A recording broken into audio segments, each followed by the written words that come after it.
And hello to you. I'm Tony Smooth Jamz, and this is Storm Radio Jazz. In the background, music from Buff Dillard. And we have him in studio with us today. Also in the studio is the one and only Queen herself, the First Lady of Storm Radio, the Smooth Jazz Diva. What's up, girl?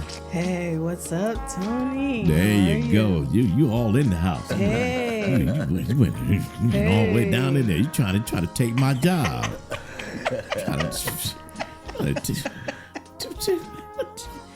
Hey, we're trying to take my job. That's what I'm talking about right there.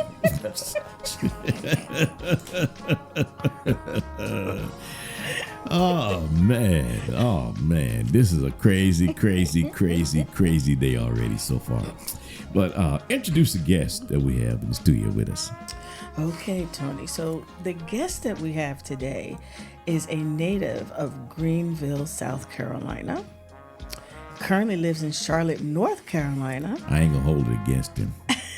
Don't do that. I'm not gonna hold it. Don't do that. See, he didn't tell me about Greenville. He didn't tell you about that part. He mentioned Concord, but he ain't said he didn't nothing tell you about that. Greenville, South Carolina. But when we get into the interview, there's some other stuff. He didn't too. want to admit it. He would get you.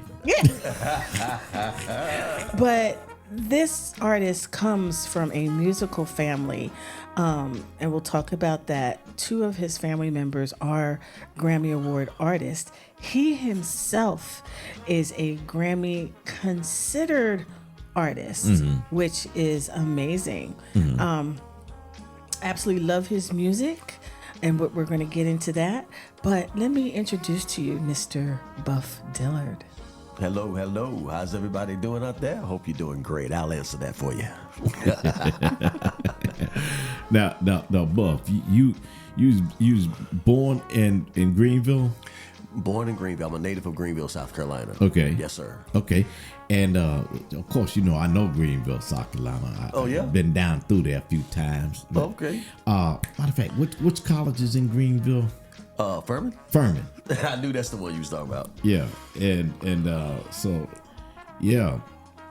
All right then. So so go ahead on, Smooth Jazz. So, Buff, just to get started, tell us how you got started in the industry. You know what?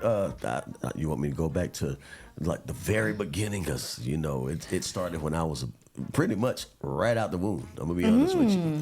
Yeah. You can give us a short version. I give you the short version. In the music industry, actually, I started in Philadelphia, Pennsylvania. Oh, my hometown. Yeah. Yep.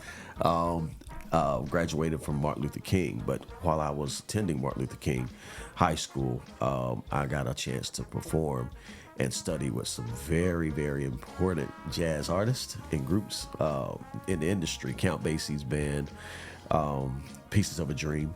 I attended some workshops of Wynton Marsalis, and I did some recordings. And back then it was just fun. I had no idea. I knew what I was doing because my family is a musical family, but it was just fun. I was just having a good time, and it all came to a head to profit me later on in life.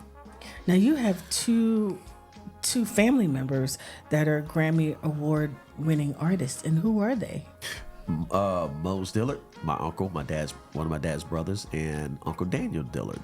Okay. Yeah, they have multiple awards, and I was inspired by them and my father growing up as a kid, always around music, always on the bandstand. Yeah. It goes a long way. And how many instruments do you play? Fluently, or I would say two.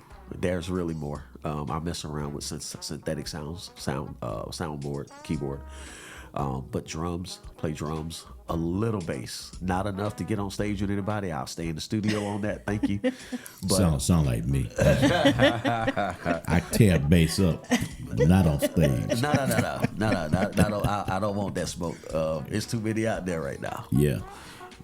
And these kids are getting there, especially with a 6-string bass. Man, look here. If I see somebody walk with a 6-string, I'm running because they're gonna show out. I can't. I don't understand it. That fretboard is just too big for me to get my little fingers around it, and that's why I play trombone. My arms longer than my fingers. Now I have a first cousin, Paul. His name is Paul. He played the trombone when we were in school. I played the drums and bass guitar, but he played the trombone. And just like you, that boy, he was bad. Now I thought he was gonna try to get up to check in with Earth, Wind and Fire somewhere because he swore up and down he could play Earth, Wind and Fire song. Everybody wanted to be Maurice, right? Yeah, Maurice and Bernine. Yeah, everybody wanted. I just wanted his hair. I didn't want to play the bass like him. Yeah, that Verdi's hair is a little too straight for me. But hey, big ups to Verdi, but big ups. But not that. Now that's a mad bass player for real. Oh yeah. A lot of people don't hear Verdine play as he really can. Exactly. Because Verdine plays with a lot of people. They don't realize he don't just do stuff for Earth, Wind and Fire. He does a lot. He does a lot of sheds and a lot of other projects. Right. And a lot of people didn't even know that The Emotions was produced by Earth, Wind and Fire. The band behind The Emotions was Earth, Wind and Fire. Wow. Oh wow. Yeah, but enough for them. We on the Buff Dillard. I appreciate that history though. Yes, sir. Yeah. So we got into that. So. Your style of playing is so close to the Philly sound. Hey, can you tell us about that? Well, it all started again when I was young, man. I chose the trombone. Well, the trombone chose me. That's another story. But I had this dream over and over and over again of the trombone being out front of a jazz band, just smooth, you know. But I've always desired my own style, my own technique. That was the most important thing to me. I'm like, if it's gonna happen, it's gonna happen like this dream. It's gotta sound like nobody else. And so what I did is I never studied other musicians, trombonists or instrumentalists. I have always listened to vocalists. Okay. Growing up, and what I did is I patterned what I heard lead vocalist Michael Jackson at the time. I know I'm aging myself. Donna Summer, Howard Hewitt, people like that. Teddy Pendergrass.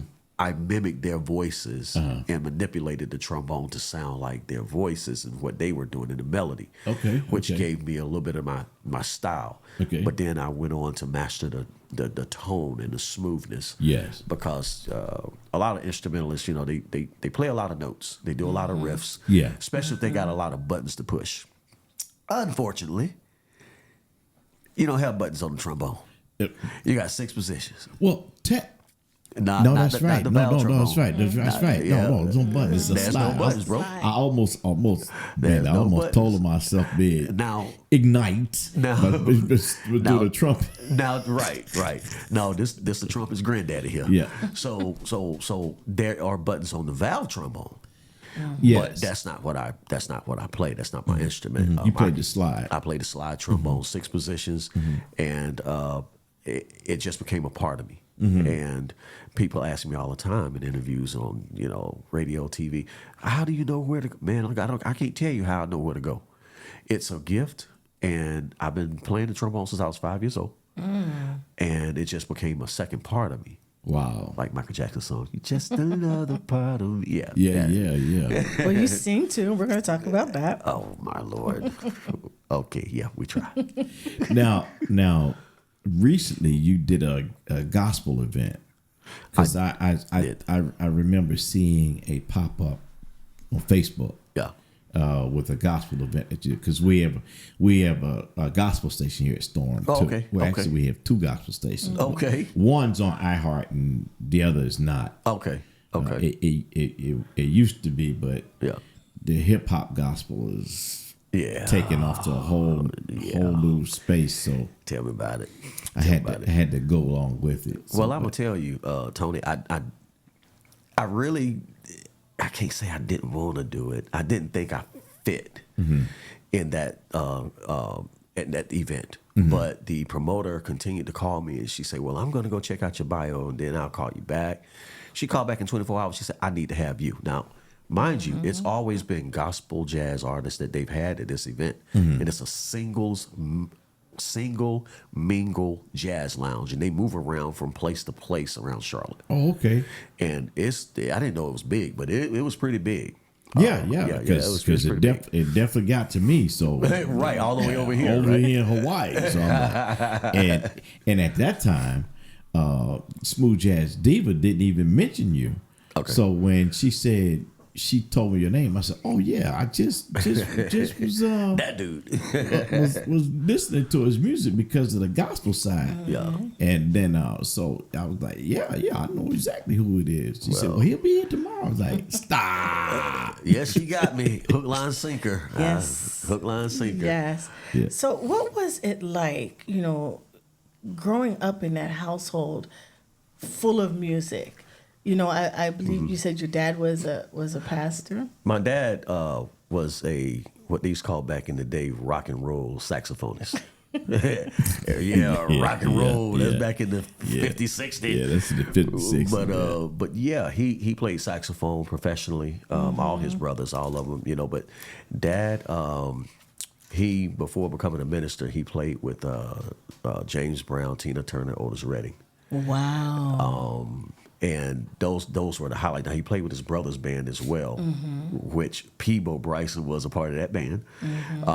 But then he started ministering, and he stopped playing rock and roll and started playing more gospel. And in his particular establishments, his church establishments or whatever, wherever he was stationed at, played piano and he sang. He sang. Unfortunately, his timely demise. I tell everybody it's controversial, but murder by COVID, whoever invented that stuff. It's been about 4 years now, and I miss him like crazy. It's not a day to go by that I don't hear his voice telling me how proud he is of me. Yeah, I know how you feel on that one there, because I lost my mom to COVID. So, she. My condolences, man. Yeah, she was here to 2023. Okay. So. Okay. Yeah. So, yeah, it was a terrible thing, man. Yeah. So I understand that. I sympathize with that, because I went through the same thing. Yeah. My And condolences. So coming through the ranks and playing, how hard was it for you to get on the national scale where you are now? It wasn't as hard as I thought it was going to be. It's nothing that I planned, Tony. I never planned to be where I am. I'm the kind of person that wakes up every day and be grateful and thankful for the small things that I have, and put one foot in front of the other. And if opportunities present itself, I weigh it out to make sure it's for me. I meditate on it, and then I just move with it. And eventually, I moved right where I am now. You know what I mean? I know a lot of people in the industry, but I can't say 10 toes down. No one did me any favors. It's definitely my talent, my skills. That's God given by the most creator, the most high creator. Let's get that straight. And me being appreciative of it, and then hearing music in my head, not always up above my head, as the song says, and then recording it and creating my own identity. For a long time, nobody really wanted to touch it because they couldn't categorize it. So one thing you can't do with me as a person is put me in a box. I'm just not that dude. I'm happy where I am outside and moving freely, loving all. But when it comes to music, my music's the same way. But it triggered some people's ears. It tickled some people's ears, and they was like, "Hey, wait a minute, this is different.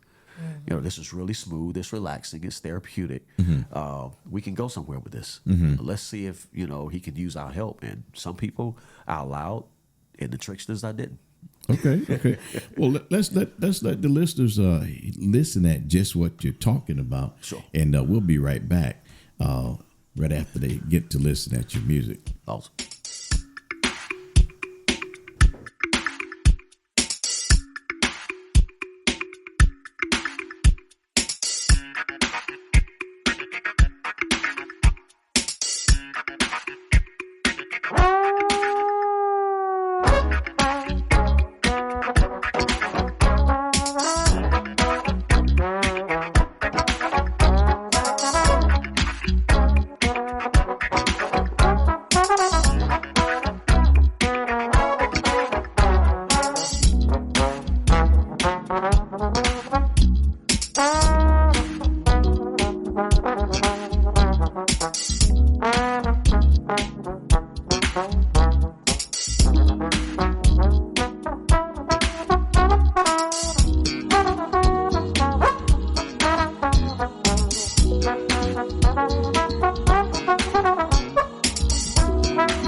And that's music from Buff Dillard. And he's here in the studio with us, along with myself, Tony Smooth Jamz, and the Smooth Jazz Diva. What's up, girl? Yes, what's up, Tony? How are you? I'm doing fine. I tell you what.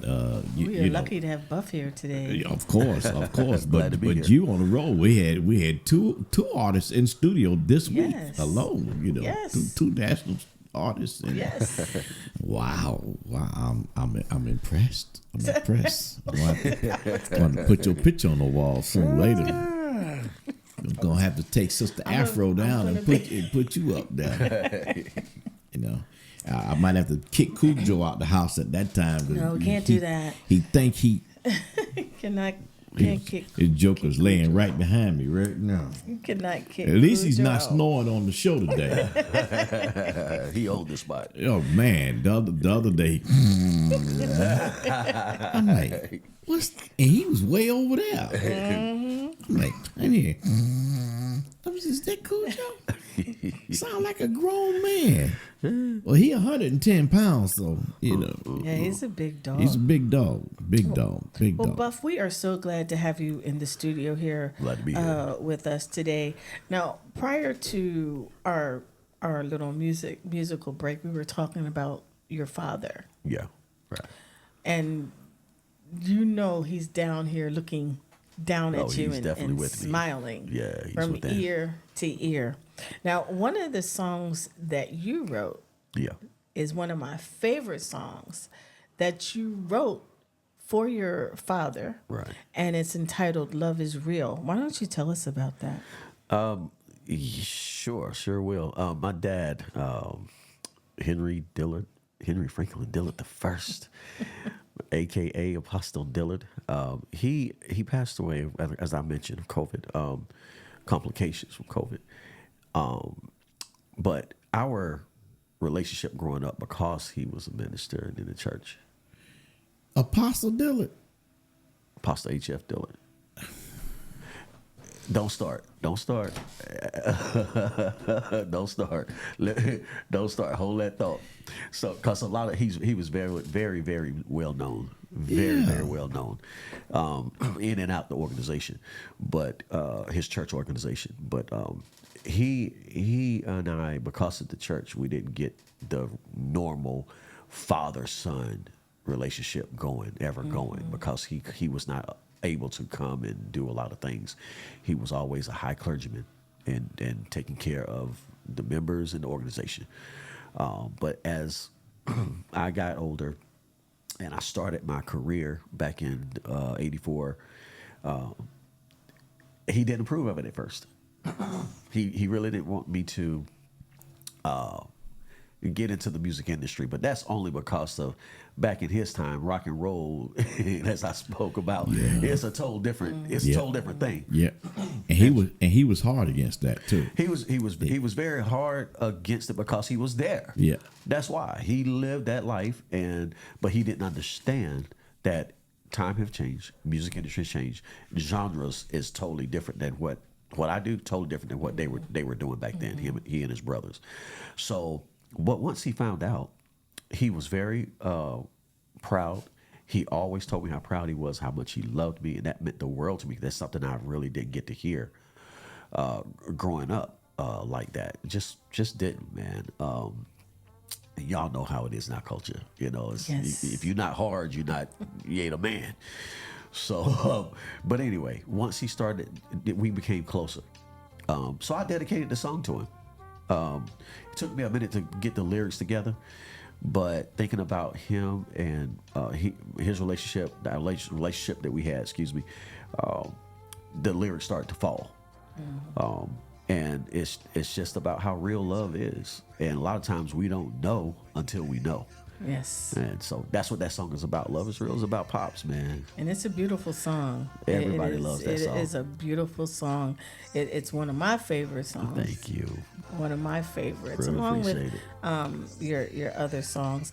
Now, you are also a 2-time Grammy considered artist for the song Life and Evolution. Right. How does it feel to be Grammy considered, and how did you get to that point? Well, funny you should ask. I have you to thank. That's a long story, but I'm gonna give you the short version. I was looking for an agent that could possibly get me out of the Carolinas and some other places a little bit more. And I stumbled across your information on Google, and my spirit basically just said, look, contact her, what you got to lose, just go ahead. And I deliberated for a couple of days, I promise you. And then when I did, you answered, and your request, your response was, wait a minute, how did you find me? That sounds just like her too. That sounds just yeah. You said that because those are your words. Yes, Urkel, you said that. Yeah, she said it. I can qualify. I know she said it. Right? Yeah, I know she said I'm it. getting ribbed here, but you know that's what? okay. But when you did that, it gave me a sense of humble and at the same time ambition. That's what I felt. Right, that's the energy I felt, and I'm a big guy on vibrations and feelings. So we began to talk, and you suggested, "Hey, Buff, well, you asked, have you ever thought about the Grammys?" I said, "No." You said, "Why not?" I said, "Because awards have never affected me any kind of way, and I don't feel like I need awards or anybody else's word to validate me. My message and my power lies within the gift that the Most High Creator instilled in me." And that's what I want people to feel when I'm gone and I'm going to the next dimension. The only thing I want to leave here are memories in those melodic therapy and those chords. And hey, people still get a great feeling and relaxation from that. That's all that matters. Okay, I'm thinking I'm being deep. So Gwendolyn says, well, we're going to submit 2 of your songs. I'm like, boy, she is adamant. Yeah, she adamant. She definitely. So tell Tony I gave in. I gave in, and she chose we chose 2 songs, and within 3 weeks, she texted me on the East Coast. It was early in the morning, but she texted me, check your email. I'm like, what she want now? I forgot about it. I checked my email. Congratulations, you have been considered for the 67th Grammys 2020. I'm like, what has she done? But it still hadn't sunk in until like maybe a month later, and then I started to get a little excited. Yeah. You know, I didn't realize how big that was, but it's big in the Matrix now. Oh yeah, you know what I mean? It's big in the Matrix. It's big in the Matrix. Of course, it's big in the Matrix. So my status changed, and I'm. That's how we got there to answer your question, Gwen. Mm-hmm. I really appreciate it. I appreciate everything that you've done in your company. I really appreciate it. Excellent opportunity, and a lot have transpired since the consideration. I wasn't nominated, and that's like I told. I did a long video. That's fine. That's fine because that's next year. That's next year. Okay, speak it. So shall it be. Hey, well, but I thank you so much. I appreciate you. Well, she's doing a fine job. She's doing a fine job here at the station, and it's good. Brother Buff, I am so honored to have you here in the studio with us. Man, I'm glad to be here, bro. It's appreciative. Well, we want you to come on back again and be here with us. And congratulations on the nominations, because that's a big feat in itself. Thank you. You know, I ain't never been nominated for no Grammy. You know, I got an Emmy, but I don't know Grammy. It's all good, bro. And you know, hopefully one of these days I'll get there. You know, maybe me and Cujo can do a song together. Sleepless in Hawaii. Yeah. How about that? Hey, Sleepless in Hawaii. That's real good. That's real good. Well, Gwen, you have anything to say to wrap us up? I don't. I just have one more question. Okay. And you know, this is the question that I always ask the artists, because as like we've talked before, artists that are up here, they have to start from down here. That's right. Right. So what advice would you give a new artist that's coming into this industry right now? Just wrap it up for us. I would say just know that the industry is always changing. So the best thing you can do is stay consistent, stay persistent, and don't let anything or anyone take you out of yourself. If you have vet artists that have so-called made it, whatever that is, or you think a lot of them, let's take heed to their advice and their lead. instruction or whatever encouragement. But don't forget where you come from. Again, never forget whose stage you've been on to help you get to where you are, because that happens a lot. And I'll leave it at that. Wow. Well, thank you so much, Buff, for being here. Thank you. One thing, tell us where you're going to be performing while you're here in Hawaii. Oh, Lord have mercy. Real quick. You gonna make me look something. So, because I keep forgetting. I keep forgetting the She names. need to help you out right there, because she know you. I know. Yeah. So tonight, there you go. Go tonight, ahead. Let them have it. Buff will be performing with a band who is led by Jabari Prevost at Slack Key Lounge There it on is. Kapi'olani Avenue. And I'm not sure what time that show starts. He has 7 p.m. Okay, starts at 7 p.m. Yeah. But he's going to be a guest on that show. But Friday, he is going to be the headliner on the Big Island on Kona at Blue Dragon Tavern. So I know we're excited about that. He's excited about that. I'm very excited. So if you guys want to hop the plane to come over to the Big Island, come on. Come on over. But again, thank you so much, Buff Dillard, for being here. Thank you both for having me. I really appreciate it. You're welcome. You're welcome.